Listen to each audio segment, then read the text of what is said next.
স্বাধীনতা দিবসে জাতির শ্রদ্ধা নিবেদনের জন্য পুরোপুরি প্রস্তুত সাভারের জাতীয় স্মৃতিসৌধ। কাল শহীদদের প্রতি শ্রদ্ধা জানাতে হাজারো মানুষের ঢল নামবে স্মৃতিসৌধে। ইতিমধ্যে সৌন্দর্য বর্ধন সহ ধোয়া মোছার কাজ শেষ করেছে কর্তৃপক্ষ। ২৬শে মার্চ মহান স্বাধীনতা দিবস উপলক্ষে এখানে আমরা পরিষ্কার এবং ফুলের চারা লাগাই। আমরা গণপূর্ত অধিদপ্তরের পক্ষ থেকে পুরো স্মৃতিসৌধ কমপ্লেক্সকে ধুয়ে মুছে পরিষ্কার পরিপাটি করা, ফুল দিয়ে সাজানো, রং তুলির কাজ, সিসি ক্যামেরা স্থাপন, আলোকসজ্জা, লেক সংস্কার সহ সকল কার্যক্রম সম্পন্ন করেছি। আসল কাশ্মীরি মানে স্মার্ট কাশ্মীরি, একটি তাসমিয়া কসমেটিক্স অ্যান্ড টয়লেট্রিজ লিমিটেডের পণ্য।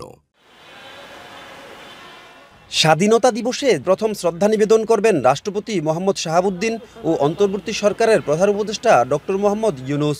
তারপর সর্বসাধারণের জন্য স্মৃতিসৌধ খুলে দেওয়া হবে। দিবসটি উপলক্ষে আইনশৃঙ্খলা বাহিনীর পক্ষ থেকেও নেওয়া হয়েছে কয়েক স্তরের নিরাপত্তা ব্যবস্থা।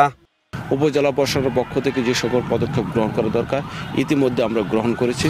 আমরা মনে করি অত্যন্ত একটি সুন্দর পরিবেশে এবারও হলো যে আপনার শ্রদ্ধা জানাতে পারবো সকলে।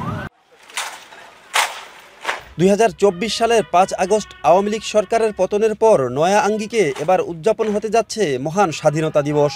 মহান মুক্তিযুদ্ধ থেকে শুরু করে ২৪-এর আন্দোলনে সকল শহীদদের স্বপ্নকে বাস্তবে রূপ দেওয়ার প্রত্যাশায় পালিত হবে দিবসটি। রাত পোহালেই রাষ্ট্রপতি, প্রধান উপদেষ্টা এবং রাষ্ট্রের গুরুত্বপূর্ণ ব্যক্তিবর্গ সহ শহীদদের শ্রদ্ধা জানাতে ঢল নামবে লাখো জনতার। হুমায়ুন কবির, এখন সাভার।